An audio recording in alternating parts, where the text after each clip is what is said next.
apresentar aqui hoje é um panorama das grandes questões, das grandes personagens, algumas ênfases da historiografia, mas para quem se interessar, esse é um mundo com bons textos, com bons debates interpretativos, né? Muitas polêmicas. Fico à disposição depois para sugerir indicações complementares.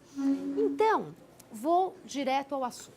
O tema da Revolução Mexicana é um tema de uma magnitude em termos dos problemas que ele envolve, da sua radicalidade, do seu pioneirismo nessa América Latina de princípios do século XX, também no cenário mundial, internacional, quer dizer, uma grande revolução que acontece antes da Revolução Russa, né? Que, enfim, é um momento realmente de uma profunda inflexão na história e também um acontecimento que tem uma enorme repercussão internacional. Então, já na época, os jornais de todo mundo se interessam pelo assunto, as agências de imprensa, as agências de informação enviam correspondentes, procuram obter imagens, procuram obter fotografias. Essa é já uma revolução em que a fotografia desempenha um papel, né? Registrando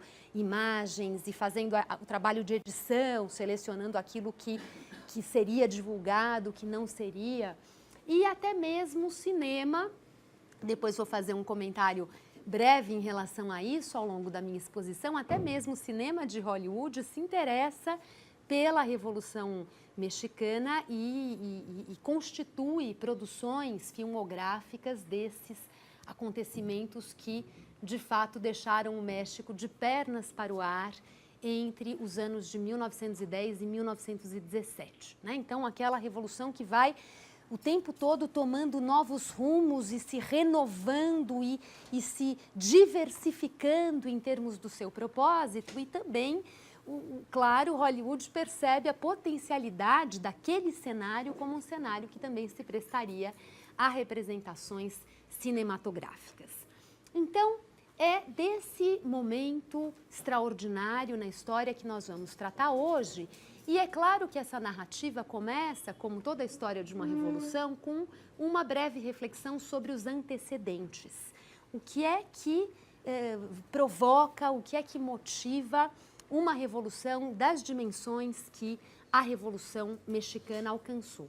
E esses antecedentes estão, é claro, relacionados ao porfiriato, à ditadura de Porfírio Dias. Vocês que já estudaram o século XIX já tomaram contato com esse tema do porfiriato. E o porfiriato, que também vem sendo objeto de muitas revisões historiográficas, é claro que, para além dessas controvérsias historiográficas, há um consenso de que o porfiriato aguçou as tensões sociais no México ao mesmo tempo em que a modernização econômica do país avançava. O porfiriato foi um momento de grandes transformações na infraestrutura econômica do México, de expansão das linhas ferroviárias, um momento de expansão de uma produção de gêneros primários voltados ao mercado externo e isso tudo às custas, com frequência, de terras antes reservadas às comunidades camponesas, aos pueblos. Isso tudo foi alimentando uma série de tensões que também se manifestaram nos cenários urbanos. A cidade do México cresceu muito, havia alta de preço de alimentos com uma certa frequência na cidade do México. Essa população recém-chegada ao Distrito Federal era uma população afetada por essas altas de preço. Ao mesmo tempo, as relações de trabalho assalariado, na medida em que uma parte da população foi perdendo o acesso a essa economia camponesa de autossubsistência e foi sendo expulsa em direção a um mercado de trabalho ainda muito volúvel, ainda muito arbitrário,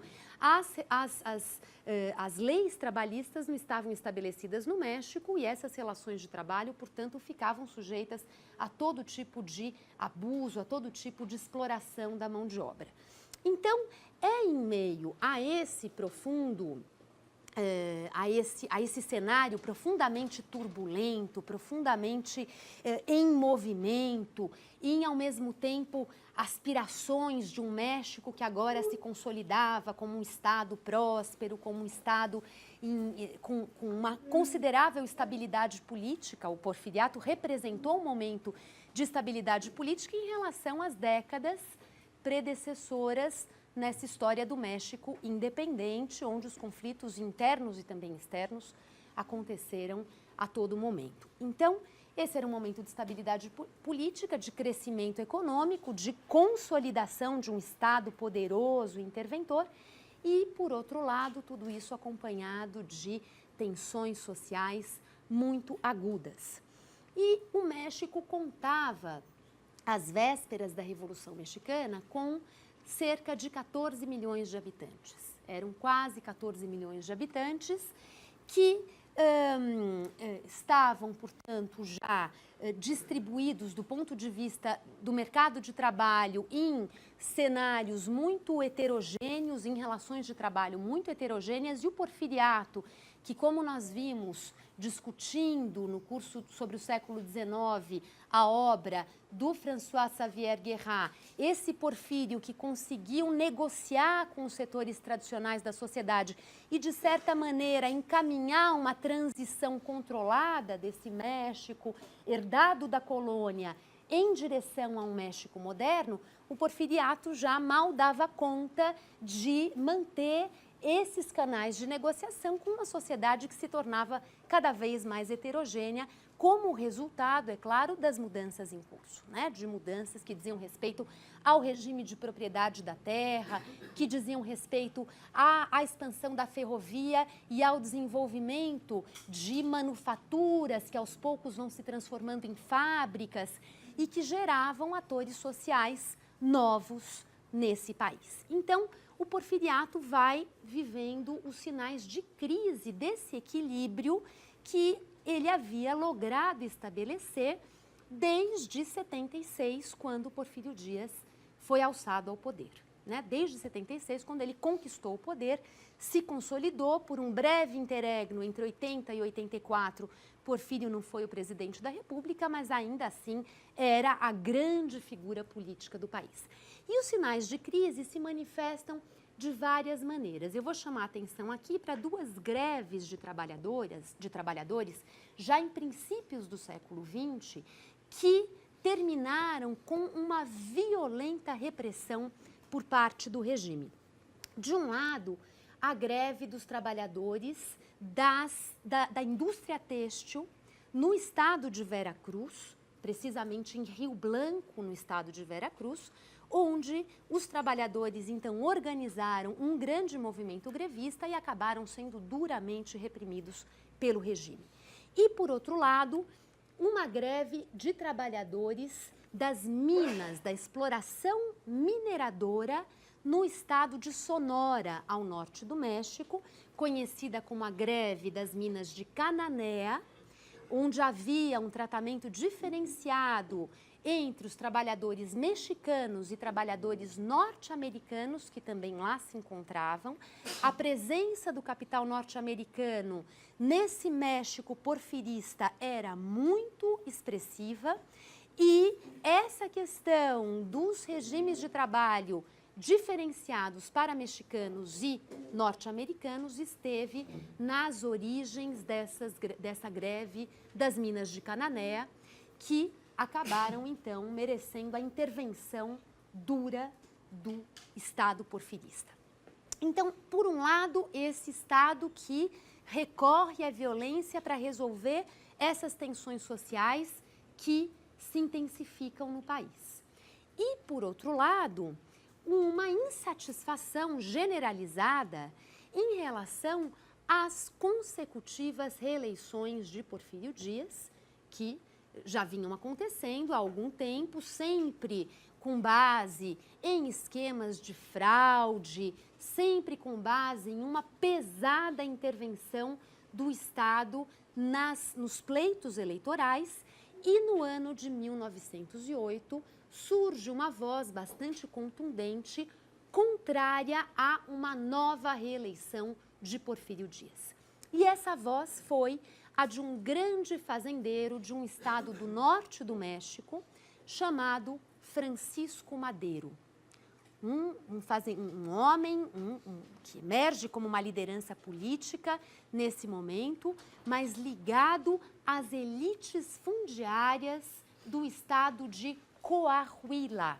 Os estados do norte do México tiveram um papel importante em todo o curso da Revolução Mexicana. Francisco Madero, que, portanto, era um homem de elite, um homem poderoso em seu estado, mas um homem que fazia parte de um grupo que não estava entre os privilegiados, os protegidos do porfiriato. Nós já falamos disso aqui, de como Porfírio Dias operou sempre muito através de pactos de lealdade com certos setores da sociedade e com certos grupos dessas elites de diferentes regiões do país, mas com as transformações em curso foram surgindo novos grupos poderosos do ponto de vista econômico ou até do ponto de vista da política regional, mas que não faziam parte dessa rede de proteções e lealdades ligadas a Porfírio Dias. E esse era o caso dos Madero, lá no estado de Coahuila. E é em virtude disso que o Madero lança uma campanha anti-reeleição de Porfírio. Uma campanha contrária ao direito de Porfírio Dias, mais uma vez, se lançar como candidato. E, ao mesmo tempo, o Madero vai ganhando apoio para a sua causa e ele constitui um partido e resolve se apresentar como candidato de oposição a Porfírio Dias nas eleições que aconteceriam no ano de 1910. Ele foi ganhando apoio, foi se projetando, dialogando com um México, portanto, já bastante inquieto, bastante tenso do ponto de vista das relações sociais, das relações políticas. Esses trabalhadores que chegaram a se envolver em movimentos grevistas de vulto, contavam nesse período, ou seja, na primeira década do século XX, com uma voz política potente e reconhecida de dois irmãos, os irmãos Flores Magón, que num dado momento tiveram de sair do país, tiveram de deixar o México e foram se refugiar nos Estados Unidos, justamente porque o México do porfiriato não permitia essa liberdade de opinião e de mobilização. E os irmãos Flores Magón, lá dos Estados Unidos, publicavam um jornal que entrava clandestinamente no México, um jornal chamado La Regeneración, a regeneração. E o La Regeneración também, por um viés político mais radical, os irmãos Flores Magón tinham uma tradição política anarquista, mobilizavam, discutiam ideias políticas mais radicais e por isso eles eram muito lidos e instrumentalizados por esse movimento operário, por esse movimento de trabalhadores fabris, mas de toda forma também essas ideias mais radicais, que não eram as do Madero, confluíam para esse ambiente de um crescente desgaste da autoridade política de Porfírio Dias. Muito bem, quando as eleições de 1910 estavam se aproximando, Porfírio Dias acusou Francisco Madero de incitar o México à insurreição. E com esse pretexto mandou prender Madero. As eleições aconteceram e Porfírio Dias mais uma vez saiu vitorioso. Uma vez vitorioso nesse ano de celebração dos 100 anos da independência do México. A independência do México, como vocês sabem, não aconteceu em 1810, mas em 1810 teve lugar o grande levante liderado pelo Padre Hidalgo, que mobilizou multidões de índios mestiços, de uma população rural pobre do México. O movimento do Padre Hidalgo e depois de Morelos, que assumiu a liderança depois da morte de Hidalgo, foi reprimido. A independência do México só aconteceu anos depois por obra de Agustín de Iturbide, que acabou se enrolando politicamente, terminou fuzilado.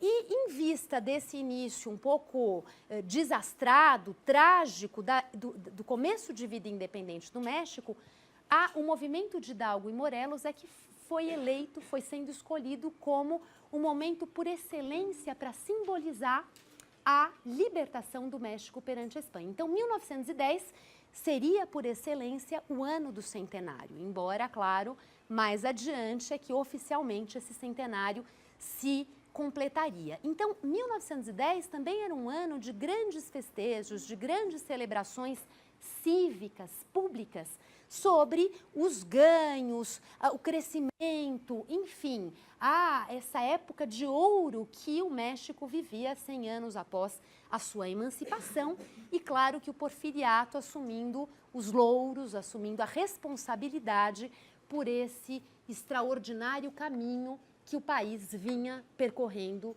desde que conquistara a sua libertação, a sua emancipação política. Bom, então Porfírio Dias, mobilizando esses recursos simbólicos todos em torno do centenário da independência do México e, ao mesmo tempo, prendendo seus opositores, obrigando seus opositores a fugirem do país, a buscarem exílio em outras partes, e todo esse ambiente, então, de um Porfírio Dias recém-eleito, apesar de tudo, sofre uma grande reviravolta quando Madero, então, depois da vitória eleitoral de Porfírio, recebe uma liberdade condicional, então ele pode sair da prisão. Ele aproveita essa brecha para fugir para o Texas, nos Estados Unidos, e lá no Texas, no mês de outubro do ano de 1910, Madero divulga um plano chamado Plano de San Luis Potosí, que continha uma conclamação do país à Revolução. E a Revolução teria uma data certa para começar. A data seria o dia 20 de novembro. Então, o Plano de San Luis Potosí, que é um marco na história do México, conclamando, portanto, a Revolução para o dia 20 de novembro de 1910. A resposta à conclamação de Madero foi imensa. E a resposta veio de diferentes setores da sociedade que se organizaram, que pegaram em armas para apoiar Francisco Madero contra Porfírio Dias. E a insurgência eclodiu, pipocou em várias regiões do país, enfraquecendo a figura de Porfírio Dias, que acabou sendo obrigada a renunciar à presidência da República no mês de maio de 1911. Em fevereiro, um pouquinho antes, Madero já tinha entrado no México, saído dos Estados Unidos, se reinserido no território mexicano, ajudando a costurar, a alimentar esse processo revolucionário em curso. E em junho de 1911, Madero chegou à Cidade do México. Antes da sua entrada na Cidade do México, Porfírio Dias já havia acordado renunciar ao seu posto e deixar o país. Partiu para a França, onde ele morreu poucos anos depois. Então, Porfírio deixou o Palácio Nacional livre para essa nova liderança que havia capitaneado a eclosão desse movimento tão heterogêneo, tão imenso, tão poderoso. E Madero, de fato, no início de junho, assumiu o Palácio Nacional, procurou reorganizar um pouco esse cenário e fez parte dessa reorganização a convocação de novas eleições presidenciais, às quais, é claro, ele se apresentou como candidato. Francisco Madero foi eleito. Em outubro de 1911, ele representa já o poder restabelecido, reorganizado desse Estado mexicano, agora sem Porfírio Dias. E, na medida em que Francisco Madero se vê, então, eleito e vitorioso em relação ao seu objetivo central, que era acabar com uma ditadura que se prolongara por décadas, uma ditadura corrupta, uma ditadura violenta, uma ditadura opressora. Ou seja, esse objetivo havia sido alcançado, Madero pretende restabelecer a paz e a normalidade. Entretanto, muitas das forças que o haviam apoiado se recusam a aceitar essa volta à normalidade e um resultado final do Grande Levante que se resumisse à volta à democracia, a um processo de escolha dos presidentes que fosse conduzido de uma forma democrática, de uma forma republicana, transparente. Essa conquista era pequena demais para grupos que haviam lutado com outras expectativas por outros horizontes políticos. E é assim que, no final de 1911, já alguns grupos deixam claro que não aceitariam que o processo revolucionário fosse interrompido, que o processo revolucionário se encerrasse com a simples vitória de Francisco Madero nas urnas e a deposição ou a renúncia, melhor dizendo, de Porfírio Dias. A mais emblemática tomada de posição nesse sentido foi aquela que aconteceu no dia 25 de novembro de 1911, quando foi tornado público o chamado Plano de Ayala. O Plano de Ayala, que tem como principal mentor e responsável a figura de um índio camponês chamado Emiliano Zapata. Então, o Plano de Ayala, que é o tema da nossa segunda parte da aula de hoje. Eu não posso passar para cá, já me esqueci que tem um. Bom, de 1911, um manifesto interessantíssimo de uma redação cuidada, pensada palavra por palavra na escolha dos termos, dos conteúdos, e sobre cuja produção existe também uma grande discussão historiográfica, porque, é claro, Zapata não escreveu esse projeto sozinho. Houve outros interlocutores que participaram da elaboração desse documento e, principalmente, um interlocutor que é uma figura excepcional, interessantíssima, um homem chamado Otílio Montaño. Otílio Montaño, que era um professor de escolas rurais na região do estado de Morelos, na região natal de Emiliano Zapata. E o Otílio Montaño, um professor de primeiras letras, também um homem engajado, um homem politizado, um homem intelectualizado, que, entre outras coisas, se vale de textos do jornal La Regeneración para produzir o Plano de Ayala. Então, é muito interessante essa circulação de ideias, de referenciais políticos, de um certo vocabulário que acontece no México desse período e que vai aparecer no manifesto de camponeses que viviam em pueblos da zona rural, que tinham um acesso muito precário à educação, um acesso precário às letras e, no entanto, que também decodificam o repertório de ideias em circulação no México desse período.